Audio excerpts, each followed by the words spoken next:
Hello guys, this is Edgaras from SpokenLithuanian.com. Today we have a new lesson. New lesson about a very important topic, which is if you want to ask a question. For example, can I do something or could I do something? It's a very specific kind of question when it comes to being able or asking to be able to do something, right? Because usually when we ask people questions, we ask two different kinds of questions. Either we ask the permission to do something, that is, can I or could I, or we're asking other people to do something. For example, could you, right? Or can you? So in this lesson, we're going to talk about the first version where we're asking permission to do something. And I have another lesson in which you can actually try to ask for other people to do something, like could you, right? Or can you? So first, let's learn to ask for permission in Lithuanian language. And on the next lesson, we can learn to ask for other people to do something for us, right? First of all, we need to learn to be able to do something ourselves, right? And if you want more words, if you want more phrases, I don't know, maybe you've downloaded this already, but I have created this audio and PDF book that I call 117 Most Common Lithuanian Language Phrases. You can enter this link into your web browser, and you can download this free audio and PDF book into your phone or tablet or computer, or you can just find the link somewhere around the video. But this is my way of thanking you for watching the videos. It's completely free. Join my newsletter, download this for free, and please learn Lithuanian language. This is the language that I love, and I want to be able to help you learn it. So if you don't have it yet, download it, and let's go into today's lesson, okay? So first of all, if I want to say I can, as we remember from the previous lessons, I don't know if you've seen them, but if you haven't, go to the two first lessons in this channel. It's Basic Lithuanian 1 and Basic Lithuanian Part 2, right? If you haven't seen those, it would be nice if you could go back and watch those two first, but it's fine. Like we're going to cover some basics here as well, you know. So I can would be aš galiu, right? Aš galiu. This galiu ending indicates that we're talking about first person. I can, right? Galiu. Even without the aš part, I would still know that it's aš galiu, I can, because this ending gives it away, right? Okay, so for example, if I wanted to say to go there, I want the infinitive to go and there. Now to go there would be eiti, that is to go. Eiti ten, there. Eiti ten. There, to go there. Eiti ten. Eiti ten, to go there. Eiti ten. The t ending gives away that it's infinitive, right? Now, if I wanted, for example, to say I can go there. I can go there. Now you have two parts. Now you have to connect them. Okay, can you remember how it is I can and how it is to go there? Because this is the way you're saying it in Lithuanian. Like in English, we don't have the to here because after can, we don't use the to. But in Lithuanian, we use the infinitive version and we say aš galiu ten eiti or eiti ten. We can switch those two. You know, it's not that important. The order of words is not as important in Lithuanian language as it is in English. It's important, don't get me wrong, but not as important. So you can say it both ways.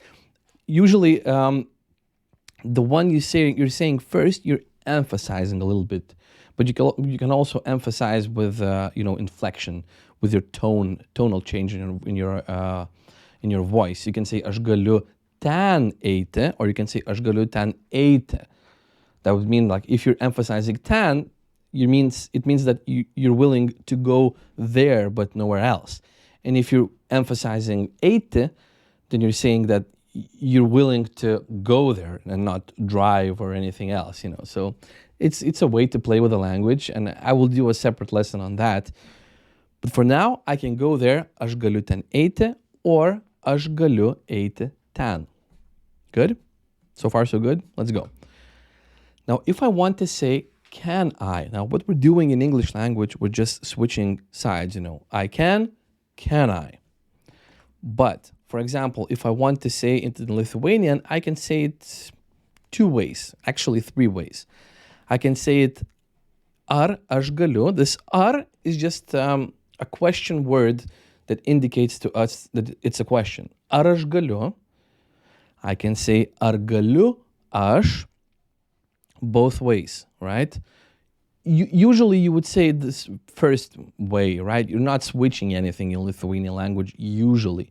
Not switching places, it's an English kind of thing where we can switch, can or the verb to be, like for example, I am I. In Lithuanian, it's enough to just add ar in the beginning. Ar. It's not ar, ar. Ar. Ar aš galiu, ar galiu aš, and a special kind of way for Lithuanian language. Well, maybe, I don't know, maybe others as well, but definitely not English. Since the ending already gives away to us that it's I, the person is I, you can just say ar galiu without the aš, without the I, right? Ar galiu. Can I go there? So, for example, you want to say, can I go there? Can I go there? How would you ask that? Now, in these kind of sentences, be sure to try to think it out. If you have to, press pause, think of the questions. I'm going to give you something that you already know. These are the words that we just covered. You just have to add them in a correct order and make a sentence, okay? So just try it. Even if it's hard, press pause, think of the way you can say these sentences, and only then, after you create the sentence for yourself, only then try to look at the correct version, okay? So, can I go there? Would be ar aš galiu ten eiti. Ar aš galiu ten eiti. Aš is optional here. I can say ar galiu ten eiti. I can say ar aš galiu eiti ten. I can switch those two places. It's fine. But just, since we don't want to add too many sentences over here and overwhelm you, ar aš galiu ten eiti is kind of, the most common way somebody would say something like that. Ar aš galiu ten eiti. To eat is valgyti. Valgyti yra to eat. Now, in Lithuanian language, we often use a lot of prefixes when it comes to verbs because they add a different kind of flavor to the verb. So to eat it up, that means like to take something and to eat it fully, like to take an apple and to eat it. That would be suvalgyti, suvalgyti, suvalgyti. We have this su prieke, suvalgyti. Valgyti is just to eat, but suvalgyti means to finish eating something, to eat it up, okay? So, if I want to ask, like I'm looking at an apple and I'm pointing at it and I'm saying, can I eat that? Can I eat that? By the way, that is tai usually in Lithuanian language, but that can also mean like a third person, either female or male. So how would you say, can I eat that? That would be ar aš galiu tai suvalgyti. Ar aš galiu tai suvalgyti. Now, if you forgot, for example, to use su in this case, and it would just say, ar aš galiu tai valgyti. It's like you were asking, can I just eat a little bit? Like you're just asking for the permission to start eating, But it's a very weird way of saying something in Lithuanian like that. So, because you're asking whether or not you can eat that, you mean finish it.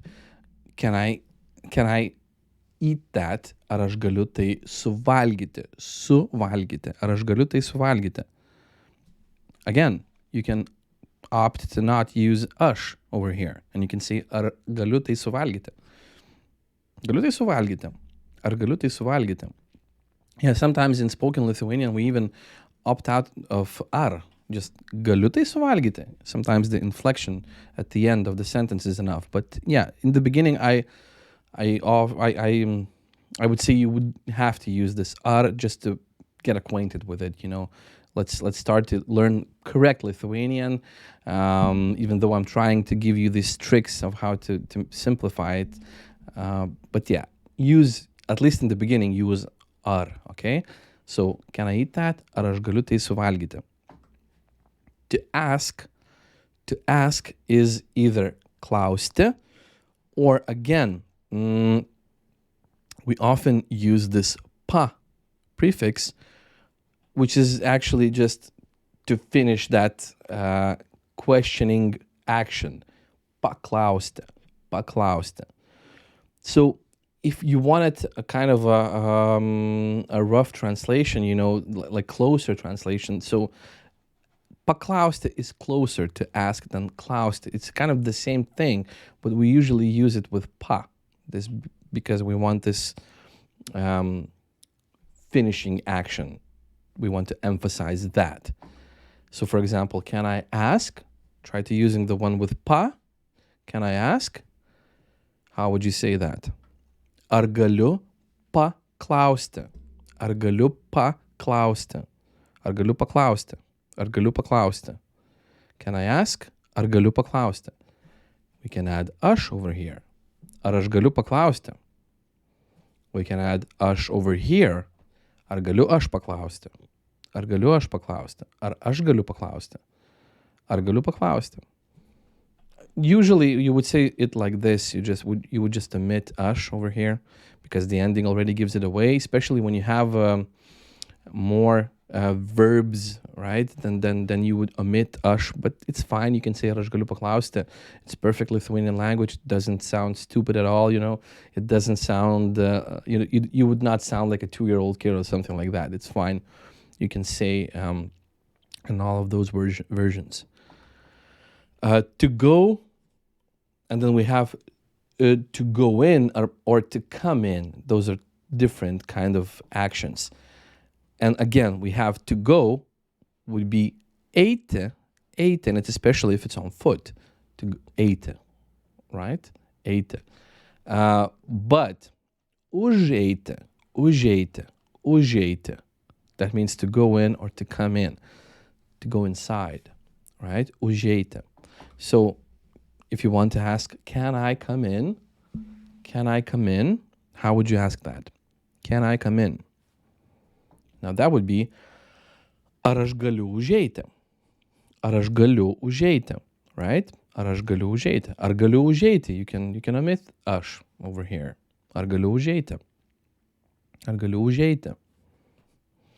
Now when it comes to the difference between can I or could I, it's what we call in English also a subjunctive mood. It's like whether instead of saying can I, you're like hypothetically asking could I. It's more of a polite way of asking. And it's the same thing in Lithuanian language.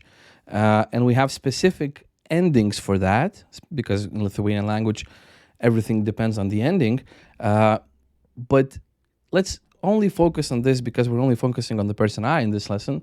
So on this particular ending, eičiau, galėčiau, galiu, that is, can I? Ar aš galiu? Ar galiu? Now, if I wanted to ask, could I? Ar aš galėčiau? Galėčiau. Now, we can go into conditional sentences, you know, where we have this, well, hypothetical questions. If I could do this, then I would do this and that, you know. But for now, we just need this subjunctive mood for question, right? Ar aš galėčiau? Ar aš galėčiau? Could I? Okay, let's just use it for this for now. Okay. So, a couple of questions. Could I come in? How would you say that? Okay. Could I come in? Without thinking about it too much, just change up the ending. Okay. We will go into the more difficult grammatical rules later on. Could I come in would be ar galėčiau užeiti? Ar galėčiau užeiti? If I said ar galiu užeiti, that would be can I come in? But in this case, we want could I come in? Ar galėčiau užeiti? Ar galėčiau užeiti? Just never mix it up with with the past sentences. Like if this were a past sentence, I'm asking, could I come in yesterday? That's even not even a correct English one. Don't mix it up with that. This is subjunctive, right? Hypothetical. Could I come in? Ar galėčiau užeiti? And one more. Last one. Could I ask? Could I ask? How would you ask that? Could I ask? That would be ar galėčiau paklausti? Ar galėčiau paklausti? Okay? Ar galėčiau paklausti? Okay, so now you kind of know the basic jumping board, right? You have this jumping board of which you can jump off. You either can use galėčiau or galiu. So if you want to be more polite, you use ėčiau, this one, galėčiau. If you want to be, well, not to be too polite, then you just use galiu. Ar galiu, ar galėčiau, ar galiu, ar galėčiau. And then you take whatever other verb you want to use, because you always are going to be using it in the infinitive form. You have the t ending, right? Ar galėčiau paklausti, right? Once you know these two endings, asking for something, asking for permission to do something, it becomes easier because you just have to use another verb with a t ending, okay? Ar galėčiau paklausti, ar galėčiau užeiti, right? Ar galėčiau suvalgyti, could I eat that, eat it up, finish it, right? Not just try it, you know. Okay, so if you have any questions, be sure to ask them in the comments. I always try to answer everything. I always take your thoughts into consideration when it comes to creating future lessons. Thank you for watching. Be sure to download the free PDF and audiobook. You will find the link somewhere around the video. As I said, it's completely free. It's my gift to you for watching my lessons, for wanting to learn Lithuanian language, language that I love, language that I speak every day. So thank you for watching. Thank you for being here. And I will see you in the future lessons, and especially in the next lesson, which is going to be about can you or could you. We're going to inverse a little bit, you know. We're going to, instead of asking for permission, we're just going to be asking for other people to do something for us, okay? So be sure to tune into that lesson. Thank you for watching. Thank you for being here, and I will see you in the next lesson. Bye.